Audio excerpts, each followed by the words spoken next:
The battlefield smelled of ash and ionized plasma. Corporal Sienna Drake stepped over the remains of a Cyrix assault trooper, her rifle sweeping the scorched earth. Around her, the rest of Recon Squad 7 moved through the debris, 6 Caltarians, their chitinous armor softly clacking with each step. "Sector clear," growled Commander Vekral, his mandibles twitching. "Proceed to." A sound cut through the silence. "Quiet. Whining." Sienna raised her hand. "Wait, did you hear that?"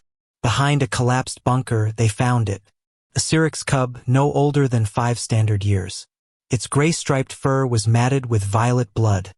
One leg bent at an unnatural angle. Its golden eyes, too large for its small face, looked at them in pure terror.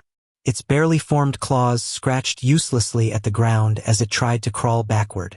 Commander Vekral raised his plasma rifle. "Step back, Corporal." Sienna didn't move. "Sir, you heard me. It's a Cyrix.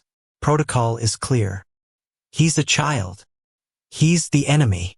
Vekral's voice was cold, final. "In 10 years, those claws will tear our soldiers apart. Those teeth rip throats. I've seen what adult Cyrixes do. This is mercy." Sienna stepped between the commander and the child. Her heart pounded so hard her ribs shook, but her voice was steady. "I won't let you do this." The other Caltarians shifted, raising their weapons. "You're disobeying a direct order, human." "I am stopping a war crime." Sienna kept her rifle lowered but stood firm. "We do not kill children. That is not who we are. The moment we start, we become exactly what we fight against." "Nonsense," Vekral hissed. "You know nothing of war. The Cyrixes have taken 4 systems.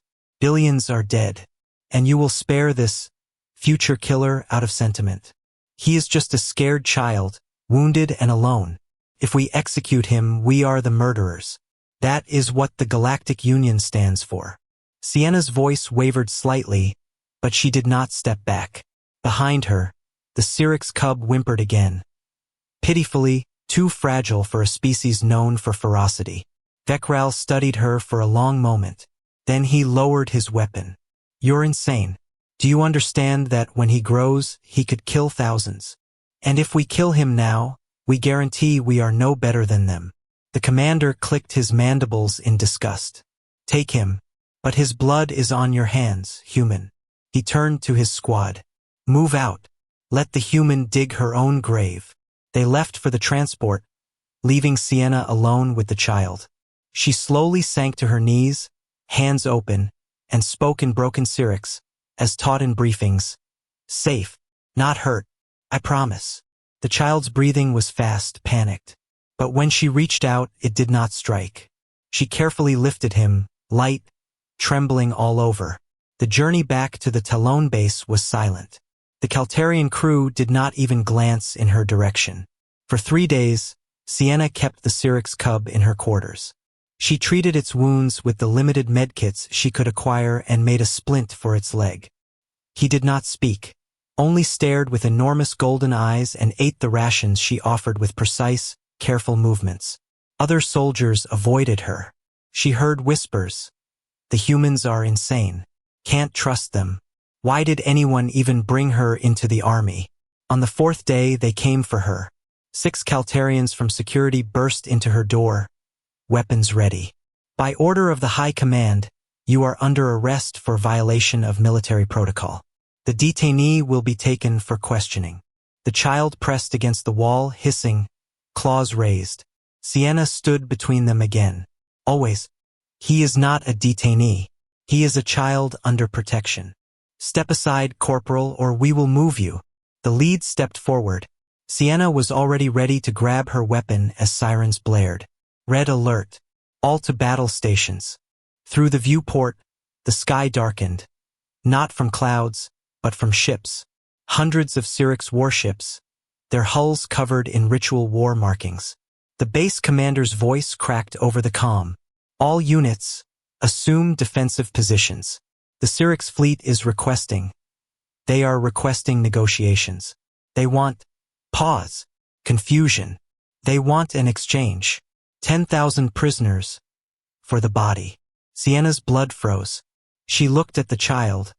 He returned her gaze with sudden understanding. "They're here for him," she whispered. The security officers exchanged glances. One transmitted a message. A reply came almost immediately. "Deliver the Syrinx child to the command bridge." Immediately. The command bridge was chaos. Officers shouted coordinates and defense positions. On the main screen hovered a massive Syrinx dreadnought, its weapons charged but idle. Commander Torvas, a battle-hardened Caltarian, turned as Sienna entered with the child in her arms. His face was unreadable. "They say he is the son of their supreme warlord," Torvas whispered. "They've come to collect his body, to honor his death." The comm channel hissed. A deep, heavy voice, restrained with grief, spoke in the common tongue. "I am Warlord Krozik, supreme leader of the Syrinx Dominion. You have the body of my son. Return him, and we will release 10,000 of your people. We leave your system. We ask only the honor of taking our child home among the stars." Torvas looked at Sienna, at the child who was clearly alive. She stepped forward.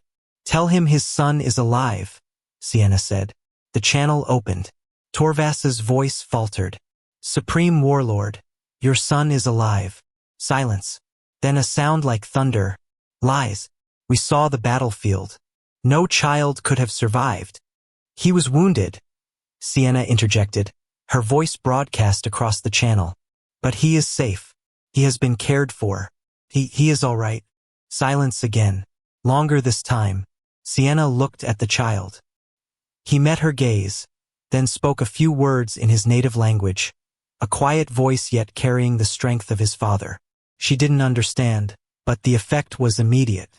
The Syrinx fleet powered down its weapons.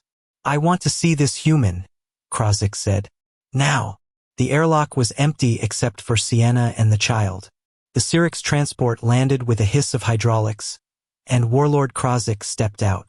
He was massive, over 2 meters tall, gray fur streaked with scars and ritual marks. His claws could have sliced her in one motion.